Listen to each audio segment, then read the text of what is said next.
നമ്മുടെ ഭൂമിക്ക് രണ്ട് തരത്തിലുള്ള ചലനങ്ങളുള്ള കാര്യം നിങ്ങൾക്കറിയാലോ. ഒന്ന്, നമ്മുടെ ഭൂമി ഇങ്ങനെ സ്വയം കറങ്ങുന്നു. അതിനെയാണ് നമ്മൾ ഭ്രമണം അല്ലെങ്കിൽ റൊട്ടേഷൻ എന്ന് പറയുന്നത്.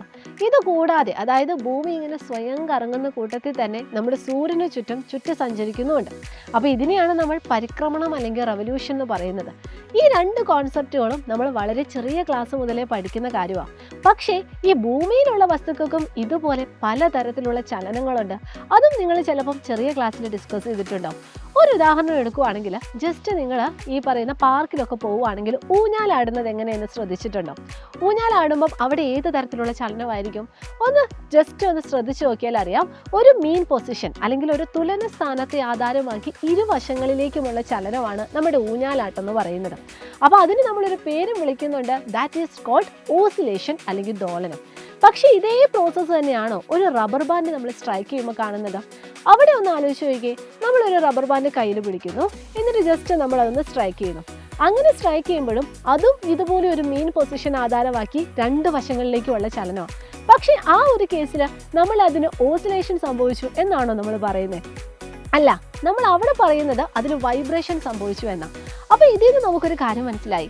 ഫാസ്റ്റ് ഓസിലേഷൻ അല്ലെങ്കിൽ ദ്രുതഗതിയിലുള്ള ദോലനത്തെയാണ് നമ്മൾ വൈബ്രേഷൻ അല്ലെങ്കിൽ കമ്പനം എന്ന് പറയുന്നത്. രണ്ടും ഏകദേശം സിമിലർ ആണ്. പക്ഷേ അത് കൗണ്ട് ചെയ്യാൻ പറ്റുന്നുണ്ടോ അല്ലെങ്കിൽ അത് ഫാസ്റ്റ് ആണോ എന്നതിൻ്റെ ബേസിലാണ് ഓസിലേഷനെ നമ്മൾ വൈബ്രേഷൻ ആയിട്ട് കൺസിഡർ ചെയ്യുന്നത്. കേൾക്കുമ്പോൾ വളരെ ഇൻട്രസ്റ്റിംഗ് ആണെങ്കിലും ഇതിൻ്റെ ബേസിൽ പല ട്രിക്കി ക്വസ്റ്റ്യൻസും നമുക്കിനി വരാൻ പോകുന്ന പല കോമ്പറ്റേറ്റീവ് എക്സാമിനും കാണാനായിട്ട് പറ്റും. കോമ്പറ്റേറ്റീവ് എക്സാം മാത്രമല്ല, ഇനി നിങ്ങൾ ഹയർ ക്ലാസ്സിലേക്ക് പോകുമ്പോൾ നിങ്ങൾക്ക് എല്ലാവർക്കും ഈ ഒരു ടോപ്പിക്കുകൾ പഠിക്കാനുണ്ടാവും. അപ്പോൾ ഇതിൻ്റെ ഉള്ളിൽ നിന്ന് ക്വസ്റ്റ്യൻസ് ഒക്കെ എങ്ങനെയാണ് വരുന്നത്, ഈ ക്വസ്റ്റ്യൻസ് ഒക്കെ എങ്ങനെ വളരെ ഈസി ആയിട്ട് അറ്റൻഡ് ചെയ്യണം, അതിനുള്ള കുറച്ച് ട്രിക്സ് ഒക്കെ എങ്ങനെയാണ്, ഇതൊക്കെ നമ്മൾ ഈ ഒരു സ്റ്റാൻഡേർഡിൽ നിന്ന് പഠിച്ചു വെക്കുന്നത് വളരെ നല്ലതാണ്. അതിന് കാരണം എന്താണെന്ന് വെച്ചാൽ, യൂഷ്വലി നമ്മൾ +2 കഴിഞ്ഞതിന് ശേഷമാണ് ഏത് ഫീൽഡിലേക്ക് നമ്മൾ പോകണം എന്നൊക്കെ ഡിസൈഡ് ചെയ്യുന്നത്. ഏത് ഫീൽഡിൽ പോയാലും ഇപ്പോഴത്തെ ഒരു കാലഘട്ടം അനുസരിച്ച് പല കോമ്പറ്റേറ്റീവ് എക്സാമും നമുക്ക് ഫേസ് ചെയ്യേണ്ടതുണ്ട്. അപ്പോൾ ഈ ഒരു കോമ്പറ്റേറ്റീവ് എക്സാമിനൊക്കെ നമുക്ക് ഏറ്റവും ആദ്യം വേണ്ടത് ഫൗണ്ടേഷൻ ക്ലാസ്സുകളാണ്. ഈ ഫൗണ്ടേഷൻ ക്ലാസ്സുകൾ നിങ്ങൾക്ക് വേണ്ടി നമ്മുടെ ക്ലാസ് 6 ഓൺവേർഡ്സ്, സ്റ്റേറ്റ് ആയിക്കൊള്ളട്ടെ, CBSE ആയിക്കൊള്ളട്ടെ, ICSE സിലബസ് ഉള്ളതായിക്കൊള്ളട്ടെ, അവർക്ക് വേണ്ടിയുള്ള ബേസിക് ക്ലാസ്സുകളാണ് നമ്മുടെ സ്വന്തം ഫാൽക്കൺ ബാച്ചിലൂടെ സൈലം നിങ്ങൾക്ക് വേണ്ടി പ്രൊവൈഡ് ചെയ്യുന്നത്. അപ്പോൾ നിങ്ങൾ എല്ലാവരും എന്ത് ചെയ്യുക, ഈ ഒരു ബാച്ചിനെ പറ്റി നിങ്ങളുടെ ഫ്രണ്ട്സിനോടൊക്കെ ഷെയർ ചെയ്യുക കേട്ടോ. വെൽ എക്സ്പീരിയൻസ്ഡ് ടീച്ചേഴ്സ് ലൈവ് ആ റെക്കോർഡ് സെക്ഷൻസിലൂടെയാണ് നിങ്ങൾക്ക് ഈ പറയുന്ന കോമ്പറ്റേറ്റീവ് എക്സാം ബേസ്ഡ് സിലബസ് നിങ്ങൾക്ക് ഫോളോ അപ്പ് ചെയ്ത് തരുന്നത്. അതുമാത്രമല്ല, ഓരോ പേൾ വീഡിയോസ്, അതായത് ഓരോ വീക്കിലും നിങ്ങൾക്ക് പേൾ വീഡിയോസ് ഉണ്ടായിരിക്കും. അതിൻ്റെ ബേസിലായിരിക്കും നമുക്ക് വീക്കെൻഡിൽ ക്ലാസ് പോകുന്നത്.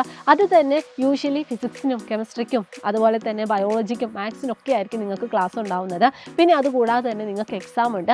അങ്ങനെ വെൽ സിസ്റ്റമാറ്റിക് പാറ്റേണിലായിരിക്കും നമ്മൾ നമ്മുടെ ഫാൽക്കൺ ബാച്ചിലൂടെ നിങ്ങൾക്ക് വേണ്ടിയുള്ള ക്ലാസ്സുകൾ നൽകുന്നത്. അപ്പോൾ അതിൻ്റെ കൂടെ തന്നെ നിങ്ങൾക്ക് DPPs അവൈലബിൾ ആണ്. നമ്മൾ ഈ പറയുന്ന എക്സാംസ് ഒക്കെ നമ്മൾ കണ്ടക്ട് ചെയ്യുന്നത് കൊണ്ട് തന്നെ ഏതൊരു കോമ്പറ്റേറ്റീവ് എക്സാമിനെയും നിങ്ങൾക്ക് വളരെ ഈസി ആയിട്ട് കാണാനായിട്ട് പറ്റും. അപ്പോൾ നിങ്ങൾ എന്ത് ചെയ്യുക, ഈ ഒരു ഇൻഫർമേഷൻ എത്രയും പെട്ടെന്ന് തന്നെ നിങ്ങളുടെ ഫ്രണ്ട്സിനോടൊക്കെ ഒന്ന് ഷെയർ ചെയ്യുക.